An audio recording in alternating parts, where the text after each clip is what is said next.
This week is National Eating Disorder Awareness Week, and according to the National Eating Disorder Association, an estimated 20 million American women and an additional 10 million American men will struggle with an eating disorder at some point in their life.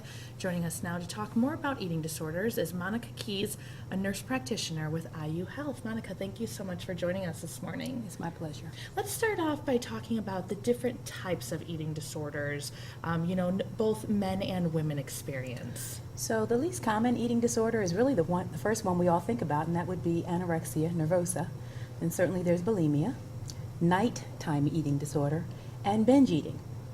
And each of them has its own unique characteristics. Anorexia affects about less than 1% of the population, and the mean age is 18 years of age, and primarily that affects women. Then the others would certainly include the one that primarily affects men would be binge eating, and that's the most common form of eating disorder. What happens in binge eating is that the average person can consume up to 10,000 calories in one meal, and they quite often are very uncomfortable after they finished eating that meal. It makes them very sick. Sure, and I think a lot of the times we think so often, young girls or women have eating disorders, but it could affect men too. Yes, it can.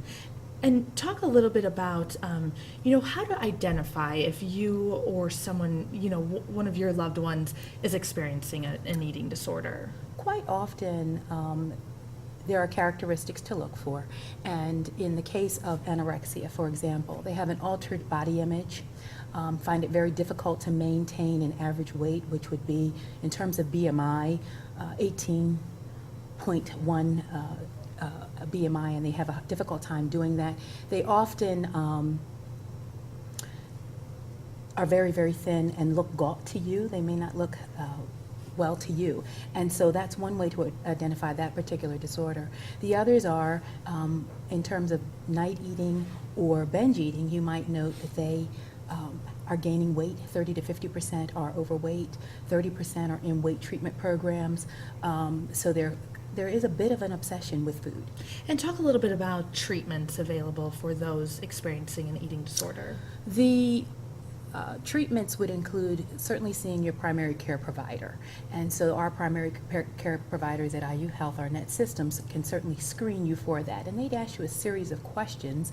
There's an acronym called SCOFF. Sick. Do you feel sick after eating a meal?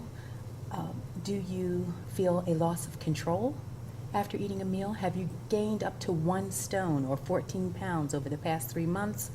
Do you have an obsession with food? And the final acronym portion is FAT. Do you have a difficult time believing when someone tells you that you are not fat, that you are in fact fat? There is another screening tool which family members can certainly use, and that particular screening tool asks if you're satisfied with your eating patterns. No is an abnormal response. Do you ever eat in secret? Yes is an abnormal response. Does your weight affect how you feel about yourself? And have you or family members had eating disorders in the past? So those are some very simple questions that we can ask our loved ones. Monica Keys with IU Health, thank you so much for joining us this morning.